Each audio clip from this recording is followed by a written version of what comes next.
Now let's see the utility of directive principles. तो पहली तो सबसे बड़ी यूटिलिटी यही हो जाती है कि डायरेक्टिव प्रिंसिपल्स जो हैं आपके, ये क्या है, ये आपके फंडामेंटल्स हैं गवर्नेंस के लिए, गवर्नेंस ऑफ द कंट्री।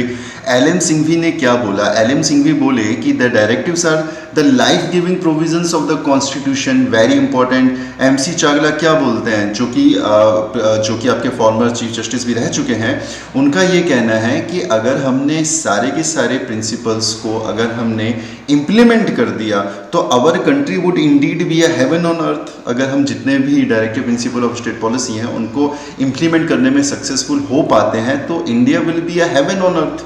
तो इम्पॉर्टेंस तो है, बहुत ज़्यादा इम्पॉर्टेंस है। इनफैक्ट हमारा जो वेलफेयर स्टेट का जो आइडिया है, जो गोल है, जो आइडियोलॉजी है, उसको अचीव करने के लिए डीपीएसपीज जो है एक बेकन की तरह काम करते हैं, एक लाइट हाउस की तरह काम करते हैं। तो ये बहुत ही ज़्यादा इम्पॉर्टेंट है हमारे लिए। इनफैक्ट हमारी इकोनॉमिक डेमोक्रेसी अगर हमें इस्टेब्लिश करनी है तो हमारे लिए इम्पॉर्टेंट है, पॉलिटिकल डेमोक्रेसी अगर इस्टेब्लिश करनी है तो हमारे लिए इम्पॉर्टेंट है, राइट। ग्रेनवाइल ऑस्टिन के हिसाब से अगर हमें सोशल रिवॉल्यूशन को और आगे लेके जाना है, उसको इस्टेब्लिश करना है, राइट, उसको अचीव करना है तो हमारे लिए डीपीएसपी इम्पॉर्टेंट है। बी एन राव ने भी ये बात बोली है कि आपके जो मोरल प्रिसेप्ट्स हैं आपके कॉन्स्टिट्यूशन के, वो कहीं ना कहीं लाई करते हैं कहाँ पर? डीपीएसपीस के ऊपर, राइट। तो बहुत सारे लोगों ने कई सारी बातें बोली हैं डीपीएसपीस के लिए। DPSPs are like your instrument of instructions और जनरल रिकमेंडेशन, जो अभी हमने देखा कुछ देर पहले। They have served as useful beacon lights of the courts. तो कोर्ट को डायरेक्शन देता है, राइट। कोर्ट अगर कभी भी कंफ्यूज है किसी भी लॉ के ऊपर तो कोर्ट हमेशा रिकमेंड करता है प्रेम्बल को और फिर डीपीएसपी को ये देखने के लिए कोई भी लॉ कॉन्स्टिट्यूशनल है या फिर नहीं है, राइट। तो एक बैकग्राउंड जो तैयार होता है आपके प्रोग्राम्स का, आपकी स्कीम्स का, पॉलिसीज़ का, कानून का, वो बैकग्राउंड क्या है? वो बैकग्राउंड जो है वो आप कह सकते हैं जो एक टेम्पलेट जो है किसी भी लॉ का, किसी भी प्रोग्राम का जो टेम्पलेट है वो आपका directive principle of state policy है, right. They amplify the preamble, right. Justice, liberty, equality and fraternity, इनको और ज़्यादा एम्पलीफाई करता है। प्रेम्बल में सिर्फ इनका जिक्र किया गया था, directive principle of state policy इनको एलिब्रेट करता है, इनको कॉन्स्टिट्यूशन में जगह देता है। They also play the following roles, they facilitate stability and continuity in domestic and foreign policy. Government change होती है, राइट, नई पार्टी आती है तो वो अपनी नई स्कीम ऑफ थॉट्स लेके आते हैं, नए प्रोविजंस लेके आते हैं, बट जो फंडामेंटल्स होते हैं, जो ग्राउंड जो होता है वो हमेशा सेम रहता है। तो वो सेम किस वजह से होता है? वो सेम हो पाता है आपके directive principle of state policy की वजह से। They are supplementary to the fundamental rights of the citizen. Without DPSP fundamental rights कहीं ना कहीं उतने इफेक्टिव नहीं होंगे, right? Their implementation creates a favorable atmosphere for the full and prosper enjoyment of the fundamental rights by the citizen. Political democracy without economic democracy has no meaning. Fundamental rights provides you political democracy और DPSP जो है वो आपको economic democracy provide करते हैं। लेकिन अगर आपके पास economic democracy नहीं है तो political democracy will have no meaning, ठीक। So this is important. They serve as common political manifesto. तो जब भी political parties election में आती हैं तो इलेक्शन से पहले they release there election manifesto, party manifesto. तो सबके प्रोमिसेस काफ़ी डिफरेंट होते हैं, अलग अलग विचारधारा होती है, लेकिन डीपीएसपी प्रोवाइड करता है कॉमन पॉलिटिकल मैनिफेस्टो। हर पॉलिटिकल पार्टी जो है डीपीएसपी को फॉलो करने के बारे में बात करती है, राइट, एम्प्लॉयमेंट के बारे में बात करती है। तो ये इंपॉर्टेंस है directive principle of state policy की। अब देखते हैं हमारे लिए जो ज़्यादा इंपॉर्टेंट टॉपिक है, that is the conflict between fundamental rights and directive principles of state policy. सवाल ये उठता है कि दोनों में से ज़्यादा सुप्रीम कौन है, ज़्यादा इंपॉर्टेंट कौन है? तो इसको एक बार अच्छे से देखते हैं। The justiciability of fundamental rights and non justiciability of directive principle on the one hand and the moral obligation of the state to implement directive principle 37 on the other hand have led to the conflict between the two since the commencement of the constitution। तो यार देखो, fundamental right मैं कई बार आपको बता चुका हूँ कि वो आपके एनफोर्सेबल है, यानी they are your justiciable and DPSPs are non justiciable, ठीक। तो एक तो ये लड़ाई हो जाती है इनके ऊपर कि दोनों में से ज़्यादा इंपॉर्टेंट कौन है। तो जब इस तरह का एक आर्ग्यूमेंट होगा तो जाहिर सी बात है ये सवाल जाएगा सुप्रीम कोर्ट में और ये सवाल जाता है सुप्रीम कोर्ट में चंपाकम दोराईराजन केस 1951। तो अब देख लो 1950 में आपका कॉन्स्टिट्यूशन लागू हो रहा है, इम्प्लीमेंट हो रहा है, और उसके अगले ही साल 1951 में ये मुद्दा चला जाता है कोर्ट में कि भाई ज़्यादा पावरफुल कौन, ज़्यादा इंपॉर्टेंट कौन, ज़्यादा रेलिवेंट कौन, ज़्यादा बड़ा कौन। और चंपाकम दोराईराजन केस में supreme court ruled that in case of any conflict between the fundamental rights and the directive principles, the former would prevail। अगर fundamental rights versus DPSP होता है तो it will be the fundamental rights which will prevail। तो Champakam Dorairajan case में fundamental rights को ज़्यादा importance दी गई है as compare to directive principle of state policy. अब एक सवाल आपके मन में आ रहा होगा, सर ये कंपटीशन हो ही क्यों रहा है, मतलब directive principle of state policy अलग है और फंडामेंटल राइट्स अलग है, तो हो क्यों रहा है। तो यार देखो ये इसलिए हो रहा है कि अगर हम बात करें फंडामेंटल राइट्स की, ठीक है, तो इंडिविजुअल्स के भी फंडामेंटल राइट होते हैं, राइट। और हम पर्टिकुलर बात करें 1951 की, ठीक, तो 1951 में right to property was your fundamental right, संपत्ति का अधिकार आपका मौलिक अधिकार था। अब आ जाते हैं डीपीएसपी पे, directive principle of state policy. अब directive principle of state policy किसके लिए डायरेक्टिव्स हैं, वो स्टेट के लिए हैं। तो फंडामेंटल राइट्स तो नागरिक के लिए हैं, इंडिविजुअल्स के लिए हैं, सिटीजन्स के लिए हैं। Directive principle of state policy नागरिक के लिए है। तो directive principle of state policy में जो है कॉन्स्टिट्यूशन ये कह रहा है स्टेट को, राज्य को, कि आपने वेलफेयर के लिए काम करना है, सोशल वेलफेयर के लिए काम करना है, राइट। तो आपने सड़क जो है वो बनानी है, आपने हॉस्पिटल्स बनाने, आपने स्कूल्स बनाने, तो ये तो जिम्मेदारी होगी directive principle of state policy के तहत राज्य की। तो अब आपने directive principle of state policy को इम्प्लीमेंट करना है। तो अगर आपको इम्प्लीमेंट करना है तो आपको स्कूल कॉलेज बनाने हैं, आपको सड़क बनानी है, तो आपको उसके लिए चाहिए लैंड, जमीन चाहिए। और अगर आप देखो तो लैंड क्या है, लैंड आपका प्रॉपर्टी है। तो मान लेते कोई एक्स आदमी है और उसकी ये प्रॉपर्टी है, तो ये तो उसका फंडामेंटल राइट हो गया। तो अब यहाँ पे देखो टकराव हो रहा है ना, इस एक्स का जो फंडामेंटल राइट है उसके बीच में और स्टेट का जो directive principle of state policy है उसके बीच में टकराव हो रहा है। तो इसलिए ये सवाल जुडिशरी में जाता है कि ज़्यादा इंपॉर्टेंट कौन, राइट। अगर स्टेट को सड़क बनानी है तो ये ज़्यादा इंपॉर्टेंट है या एक्स की ज़मीन का जो अधिकार है, प्रॉपर्टी का अधिकार है, वो इंपॉर्टेंट है। तो जो पहला केस आता है चंपाकम दोराईराजन केस 1951 का, उसमें कोर्ट ये बोलता है कि fundamental rights will prevail, fundamental rights are more important, ठीक है। It declare that the directive principles have to confirm to the run to and run as subsidiary to the fundamental rights। तो यहाँ पे DPSP को subsidiary बोल दिया गया fundamental rights का, ठीक है। लेकिन अब पार्लियामेंट जब भी हारता है तो आसानी से चुप तो बैठता नहीं, तो पार्लियामेंट के पास हथियार है आर्टिकल 368, और फिर वो करेगा क्या, वो करेगा कॉन्स्टिट्यूशनल अमेंडमेंट। और पहला कॉन्स्टिट्यूशनल अमेंडमेंट एक्ट आता है 1951 में, और फिर आता है 4th अमेंडमेंट एक्ट ऑफ 1955, और फिर 1964 में आता है 70th अमेंडमेंट एक्ट, ठीक। अपने डायरेक्टिव प्रिंसिपल्स को इंप्लीमेंट करने के लिए अब कॉन्स्टिट्यूशनल अमेंडमेंट किए जाते हैं बाय द पार्लियामेंट, ओके। तो अब दोबारा से टकराव वाली स्थिति बनेगी और फिर से एक केस आएगा जिसे कहा जाएगा गोलकनाथ केस 1967। और इस केस में सुप्रीम कोर्ट क्या जजमेंट लेता है, सुप्रीम कोर्ट बोलता है that parliament can not take away और abridge any of the fundamental rights which are sacrosanct in nature. In other words, the court held that the fundamental rights cannot be amended for the implementation of the directive principle of state policy। फिर से वही stand लेता है जो पहले लिया था कि अगर आपको डायरेक्टिव प्रिंसिपल को इम्प्लीमेंट करना है तो उसके लिए आप किसी का फंडामेंटल राइट नहीं छीन सकते हो।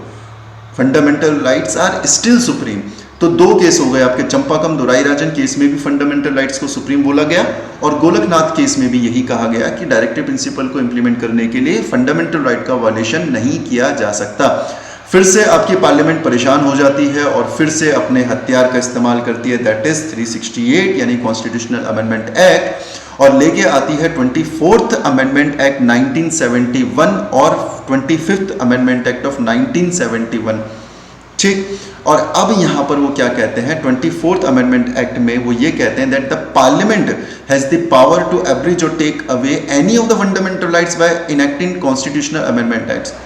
अब यहाँ पे बिल्कुल डिक्लेयर कर देते हैं कि पार्लियामेंट के पास पूरा अधिकार है कि वो किसी भी फंडामेंटल राइट्स को ले सकते हैं बाय हैविंग कॉन्स्टिट्यूशनल अमेंडमेंट। और 25th अमेंडमेंट एक्ट लेके आते हैं जो हमने कल पढ़ा था, जिसमें उन्होंने कहा था कि उन्होंने एक नया आर्टिकल जोड़ा and that was article 31C, जिसमें दो प्रोविजंस थे। पहला प्रोविजन था that no law which seeks to implement the socialistic directive principle specified in article 39B, याद आ रहा है, कल ही हमने किया था, and article 39C shall be void on the grounds of contravention of the fundamental rights. तो मोटा माटी ये कहता है पार्लियामेंट कि हमने कॉन्स्टिट्यूशनल अमेंडमेंट यूज किया, आर्टिकल 368 यूज किया, और हमने एक नया आर्टिकल जोड़ दिया कॉन्स्टिट्यूशन में, आर्टिकल 31C।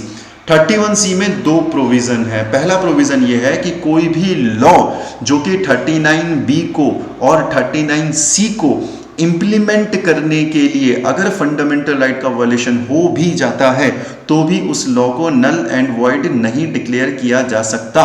तो ये कानून बनाकर ऐड कर दिया गया, राइट। इसके अलावा दूसरा जो प्रोविजन था वो क्या था, that no law containing a declaration for giving effect to such policy shall be questioned in any court on the ground that it does not give effect to such a policy. दूसरे में ये बोलता है, देखो पहले में तो ये बोल रहा है कि हम पॉलिसी बनाएंगे, काम करेंगे, दूसरे में ये बोलता है कि अगर हमने कोई कानून बनाया और उसमें अगर हमने डिक्लेयर भी कर दिया है, अगर हमने डेक्लेरेशन भी दे दिया है कि हम ये काम करेंगे, तो भी आप उसे चैलेंज नहीं कर सकते।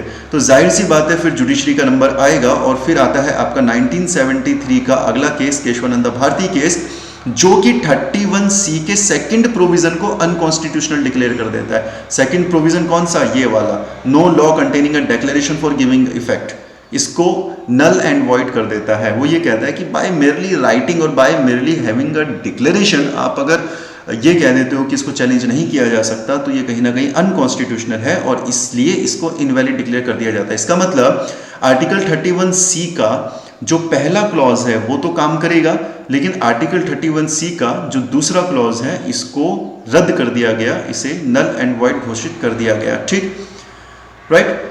अब यहाँ पे फंडामेंटल राइट्स और डायरेक्टिव प्रिंसिपल के बीच में कुछ डिफरेंसेस हैं, इसको अभी स्किप करते हैं क्योंकि पहले हम ये वाला टॉपिक कवर करेंगे जो टॉपिक हमारा चल रहा है।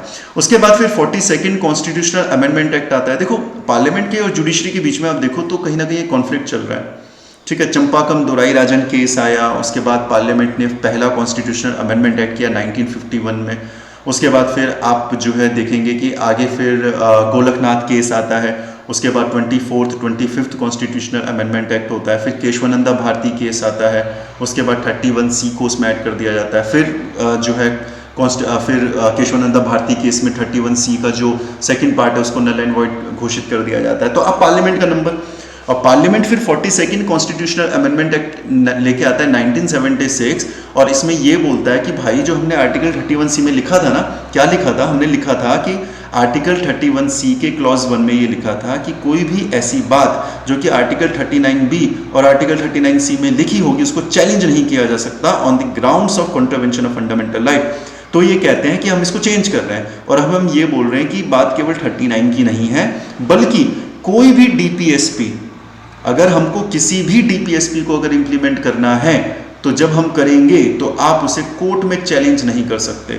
और ये कौन से कॉन्स्टिट्यूशनल अमेंडमेंट एक्ट से जोड़ा गया, 42nd कॉन्स्टिट्यूशनल अमेंडमेंट एक्ट से जोड़ा गया। तो अब आप देख रहे हो कि यहाँ पे अगर मैं ये बोलूँ कि फंडामेंटल राइट और DPSP की इस लड़ाई में 42nd कॉन्स्टिट्यूशनल अमेंडमेंट एक्ट के बाद DPSP का पलड़ा ज़्यादा भारी हो रहा है, क्योंकि वो ये कह रहा है ना कि किसी भी directive principle of state policy यानी 36 से लेकर 51 किसी भी आर्टिकल को इंप्लीमेंट करने के लिए अगर किसी का फंडामेंटल राइट वॉलेशन हो भी जाता है तो भी आप उसे चैलेंज नहीं करेंगे। तो DPSP ज़्यादा सुपीरियर हो गया यहाँ पर, राइट, ठीक, यहाँ तक समझ में आया। तो 42nd amendment act accorded the position of legal primacy and supremacy to the directive principle over the fundamental rights, यहाँ तक बात क्लियर।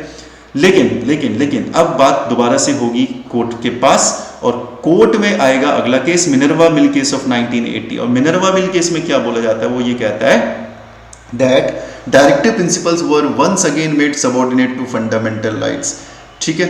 डायरेक्टिव, अच्छा मैं स्किप कर दिया, इससे पहले होता क्या है कि जो ये जाता है केस, ये आता है मिनर्वा मिल केस में, ठीक है। और मिनर्वा मिल केस क्या बोलता है कि ये जो आपने प्रावधान बनाया है ना 42nd अमेंडमेंट एक्ट में, ये नल एंड वॉइड डिक्लेयर किया जाता है। यानी 42nd अमेंडमेंट एक्ट में ये जो बोला गया था कि किसी भी directive principle of state policy को इम्प्लीमेंट करने के लिए अगर हम कोई कानून बनाते हैं तो फंडामेंटल राइट्स का वायलेशन कोई आधार नहीं हो सकता उसे चैलेंज करने के लिए, उसे खत्म करने के लिए, उसे नल एंड वाइड करने के लिए।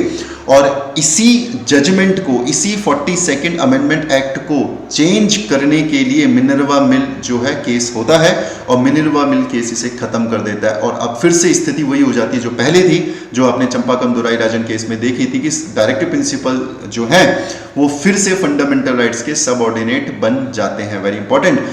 इसके अलावा मिनर्वा मिल केस में सुप्रीम कोर्ट क्या बोलता है? ये कहता है that the Indian constitution is founded on the bedrock of the balance between fundamental rights and the directive principal. एक म्यूचुअल स्टैंड लेने की कोशिश करता है मिनर्वा मिल केस और ये भी कहता है that they are like two wheels of a chariot, एक ही रथ के दो पहियों की तरह आपके फंडामेंटल राइट्स और डीपीएसपीस काम करेंगे। तो अगर हम बात करें आज की पोजीशन में, तो आज क्या है आपका? That the present position is that the fundamental rights enjoy supremacy over the directive principal. ये आपका प्रेजेंट पोजीशन है, राइट। मिनर्वा मिल केस में हाउएवर उन्होंने कोशिश करी कि एक मिडिल ग्राउंड लेके चलें, बट प्रेजेंट पोजीशन ये है जो उनके जजमेंट के बाद क्लियर हो गई थी। 42nd अमेंडमेंट एक्ट को जो उन्होंने रद्द कर दिया था, तो उसके बाद स्थिति क्लियर हो गई कि आपके फंडामेंटल राइट्स जो है वो ज्यादा सुप्रीम है और डायरेक्टिव प्रिंसिपल जो है वो सबऑर्डिनेट है फंडामेंटल राइट्स के, राइट। अब ये आपके लिए इंपॉर्टेंट है काफी ज्यादा।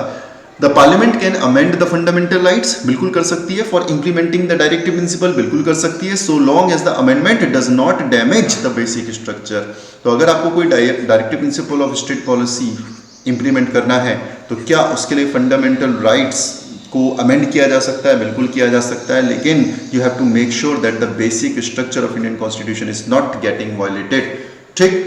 सो इस वाली क्लास को यहाँ तक रखते हैं। इसके आगे वाला पोर्शन मैं नेक्स्ट लेक्चर में कवर करूँगा। Thank you so much and take care of yourself. God bless you.